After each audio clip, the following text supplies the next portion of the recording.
اعوذ باللہ من الشیطان الرجیم بسم اللہ الرحمن الرحیم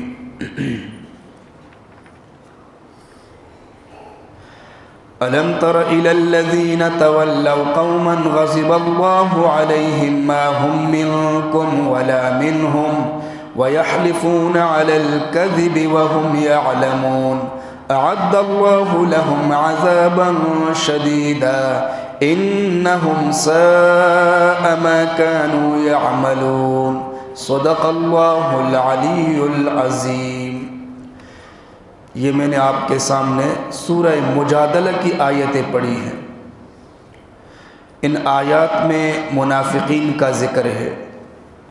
رسول اللہ صلی اللہ علیہ وسلم اپنے صحابہ اکرام رضوان اللہ علیہم اجمعین کے ہمراہ جب مدینے تشریف لائے تو یہود سے واسطہ پڑا اور منافقین سے واسطہ پڑا۔ اب یہ جو منافق تھے نا، یہ نہ یہودیوں میں سے تھے 100% اور نہ مسلمانوں میں سے۔ بس وقت گزارنے کے لیے جب مسلمانوں کے پاس آتے تھے انہیں کہا کرتے تھے ہم تمہارے ساتھ ہیں، ہمارا یہودیوں کے ساتھ کوئی تعلق نہیں۔ اور جب یہودیوں کے پاس جاتے تھے اور مسلمانوں کے خلاف جو سازشیں ہوتی تھی، جب وہاں وہ حاضر ہوتے تھے کہا کرتے تھے جی ہم تو تمہارے ساتھ ہیں، ہمارا مسلمانوں کے ساتھ کوئی تعلق نہیں۔ تو دونوں طرف یہ کوشش کر رہے تھے کہ دونوں طرف ہم چلیں، جہاں سے ہمیں کوئی منافع ملے، کوئی فائدہ ملے، بس اس فائدے کو ہم سمیٹیں۔ اور ان کا جو سرغنہ تھا وہ عبداللہ ابن ابی تھا۔ ان کو مال پر بہت غرور تھا، دولت پر بہت زیادہ غرور، اولاد پر غرور۔ تو اللہ تبارک و تعالیٰ نے نبی علیہ الصلوۃ والسلام کو نشاندہی فرمائی، ایک ایک کے بارے میں بتایا کہ یہ منافق ہے، یہ منافق ہے، یہ منافق ہے۔ اچھا، یہ منافق کی دو قسمیں ہوتی ہے، ایک منافق اعتقادی جس کو کہتے ہیں، عقیدے کے اعتبار سے منافق ہو۔ اس کی وضاحت یوں ہو جائے گی، یعنی وہ اندر سے اسلام کا بالکل منکر ہو، صرف زبان سے لا الہ الا اللہ پڑھتا رہے، صرف زبان سے وقتی فائدہ حاصل کرنے کے لیے لوگوں کے ساتھ اٹھے بیٹھے تو ان کو کہے کہ میں مسلمان ہوں، اور ذکر و اذکار بھی کرے، نماز بھی پڑھے، سب کچھ کرے، لیکن لوگوں کو دکھانے کے لیے اندر سے بالکل منکر ہو۔ اس کو کہتے ہیں منافق اعتقادی۔ اور جہاں قرآن میں ذکر ہے ان المنافقین فی الدرک الاسفل، کہ منافق کے لیے جہنم کا سب سے نچلا طبقہ ہے، وَلَهُمْ عَذَابٌ عَلِيمٌ، اور ان کے لیے دردناک عذاب ہے۔ اس سے منافق اعتقادی مراد ہے۔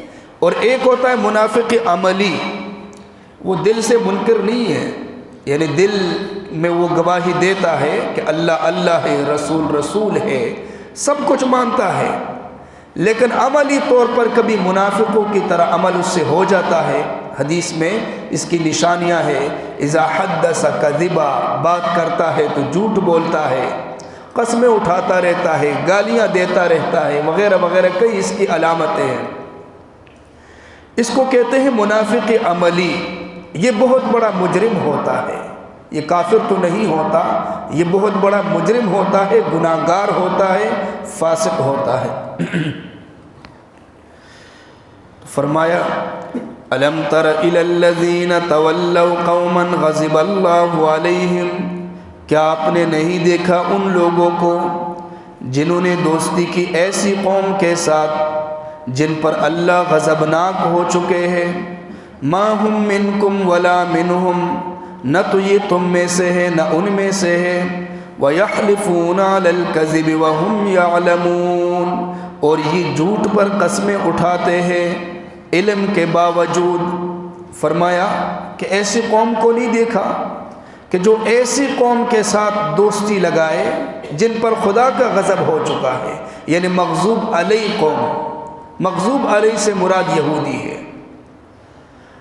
اور یہ منافق لوگ یہودیوں کے ساتھ دوستی لگاتے تھے، ان کی مجلسوں میں جا کے بیٹھتے تھے، اسلام کے خلاف یہودی جو سازشیں کرتے تھے منافق جا کر ان کے اندر شامل ہوتے تھے، اور ساتھ قسمیں بھی اٹھاتے تھے۔ انہیں علم بھی ہوتا تھا، اس کے باوجود قسمیں مسلمانوں کے پاس آ کر قسمیں اٹھاتے تھے کہ جی خدا کی قسم میں تو تمہارے ساتھ ہوں، میں مسلمانوں کے ساتھ ہوں، میرا یہودیوں کے ساتھ کوئی تعلق نہیں۔ اس لیے یہ جو بات بات پر لوگ قسم اٹھاتے ہیں نا، یہ بھی منافقین کی ایک نشانی ہوتی ہے، منافقین کی ایک علامت ہوتی ہے، عملی طور پر یہ منافقت ہے۔ فرمایا اعد اللہ لہم عذابا شدیدا، اللہ نے تیار کیا ہے ان کے لیے دردناک عذاب، شدید ترین عذاب۔ انہم ساء ما کانوا یعملون، بے شک جو بھی یہ عمل کرتے ہیں بہت برا کرتے ہیں، ان کے اعمال بہت برے ہیں۔ اور اس منافقت اور قسموں کی وجہ سے اللہ تبارک و تعالیٰ نے ان کے لیے شدید عذاب تیار کیا ہے۔ اگلی آیات میں اللہ کا فرمان اتخذوا ایمانہم جنتاً، یہ اپنی قسموں کو ڈھال بناتے ہیں، انہوں نے اپنی قسموں کو ڈھال بنایا۔ فصدوا عن سبیل اللہ، اللہ کے راستے سے روکا۔ فلہم عذاب مہین، ان کے لیے رسوا کن عذاب ہے۔ یہ اپنی قسموں کو ڈھال بناتے تھے۔ جو ڈھال اس کو کہتے ہیں کہ جب دشمن کسی پر تلوار چلائے تو آگے سے ڈھال کو وہ پکڑ لے اور تلوار اس ڈھال پہ لگے اور اس انسان کی حفاظت ہو، ڈھال کے ذریعے حفاظت ہوتی ہے۔ یہ بھی مسلمانوں کی تلوار سے ڈرتے تھے، سوچتے تھے کہ یہ مسلمان جو جہاد کے میدانوں میں جا کر کافروں کو گاجر مولی کی طرح کاٹتے ہیں، کہیں ہمارا یہ نمبر نہ آئے، اس لیے ظاہری طور پر کہتے تھے کہ ہم تمہارے ساتھ ہیں، اور قسم بھی اٹھاتے تھے کہ خدا کی قسم ہم تمہارے ساتھ ہیں۔ یہ جو ان کی قسم ہوتی تھی نا، یہ ڈھال ہوتی تھی، مسلمانوں سے حفاظت کی ایک ڈھال ہوتی تھی، ایک راستہ ہوتا تھا کہ ہم کسی طرح محفوظ رہے۔ فرمایا فصدوا عن سبیل اللہ، اللہ کے راستے سے روکتے ہیں۔ مجاہدین جب جہاد کے لیے نکلتے تھے نا تو یہ طرح طرح کی باتیں کرتے تھے، کہا کرتے تھے جی جب وہاں جاؤ گے وہاں تو کافر ایسے ہیں اور ایسے طاقتور ہے، غضبناک لوگ ہیں، وہ جب ہمارے ساتھ لڑیں گے تو ہم میں کوئی بھی زندہ نہیں بچے گا۔ تو لوگوں کے دلوں کے اندر نفرت پیدا کرتے رہے اور اپنے آپ کو مسلمان بھی ظاہر کرتے تھے، اپنے آپ کو مسلمان بھی ظاہر کرتے تھے اور طرح طرح کی حرکتیں کرتے تھے۔ ان کی حرکتوں کو دیکھ کر پھر لوگ اسلام میں داخل نہیں ہوتے تھے، کہا کرتے تھے جی مسلمان یہ ہیں، حالانکہ یہ مسلمان تھے نہیں، ظاہری حلیہ انہوں نے مسلمانوں کا بنایا تھا اور مقصد ان کا یہ ہوتا تھا تاکہ لوگ اسلام سے رک جائے، یہ بھی ایک سازش تھی۔ تو اللہ فرماتے ہیں ان کے لیے رسوا کن عذاب ہے۔ فرمایا لن تغنی عنہم اموالہم ولا اولادہم من اللہ شیئا، انہیں فائدہ نہیں ہوگا ان کے مال سے نہ ان کی اولاد سے اللہ کے ہاں کچھ بھی، یعنی اللہ کے عذاب کے مقابلے میں نہ مال کام آئے گا نہ اولاد کا۔ اولئک اصحاب النار، یہ جہنم والے ہیں، ہم فیہا خالدون، ہمیشہ اس میں رہیں گے۔ اور اگلی آیت میں فرمایا کہ یہ اللہ کے سامنے اٹھ کر بھی جب انہیں قیامت کے دن اٹھایا جائے گا نا، وہاں بھی یہ قسمیں اٹھائیں گے اللہ کے سامنے کہ ہم تو مسلمان تھے، حالانکہ اللہ کا علم، اللہ کو تو سب کا پتہ ہے، اللہ کو دلوں کا بھی پتہ ہے، اللہ کو ظاہر کا بھی پتہ ہے، اللہ کو باطن کا بھی پتہ ہے، اللہ کو انسان کی سوچ کا بھی علم ہے، لیکن اللہ کے سامنے ایسی منافقت، یہ انتہائی درجے کی منافقت، انتہائی درجے کی بزدلی ہوتی ہے اور انتہائی درجے کی بدبختی ہوتی ہے۔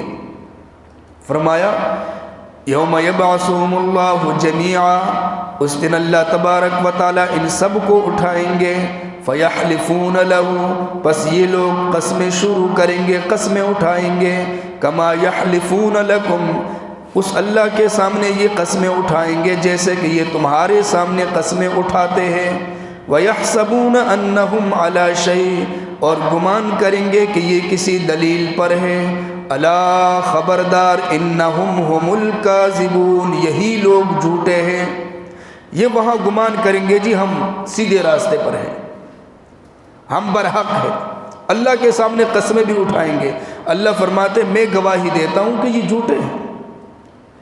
استحوذ علیہم الشیطان فانساہم ذکر اللہ، شیطان ان پر غالب ہو چکا ہے، ان کو اللہ کے ذکر سے غافل کر دیا۔ شیطان کے غالب ہونے کا مطلب کہ شیطان کی محنت اتنی ہو چکی ہے کہ یہ شیطان کے رنگ میں رنگ چکے ہیں۔ بس ان کا حلیہ انسانوں کا ہے، حرکت شیطانوں کی ہے، صرف حلیہ انسانوں کا ہے۔ اللہ نے جس سے روکا وہ یہ کرتے ہیں، اور جس کا حکم دیا اس کے قریب بھی نہیں آتے۔ فرمایا اولئک حزب الشیطان، یہ شیطان کا گروہ ہے، شیطان کا لشکر ہے۔ الا ان حزب الشیطان هم الخاسرون، خبردار شیطان کا گروہ، شیطان کا لشکر ہی خسارے والا ہے۔ فرمایا ان الذین یحادون اللہ ورسولہ، بے شک وہ لوگ جو اللہ اور اس کے رسول کی مخالفت کرتے ہیں، اولئک فی الاذلین، یہ ذلیل ترین لوگوں میں سے ہے۔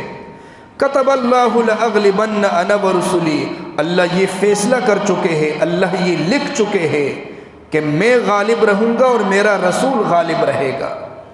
ان اللہ قوی عزیز، بے شک اللہ کی ذات قوی ذات ہے، اللہ کی ذات غالب ذات ہے، اور اللہ کا فیصلہ ہے کہ غلبہ میرے لیے ہے اور غلبہ میرے رسول کے لیے ہے۔ تو جو اللہ اور اس کے رسول کے احکامات کے مطابق زندگی بسر کرے گا اس کے لیے بھی غلبہ ہوگا، اور جو اللہ اور اس کے رسول کی تعلیمات کو پس پش ڈالے گا اس کی مقدر میں ذلت اور رسوائی ہوگی۔ اللہ تبارک و تعالی ہمیں عمل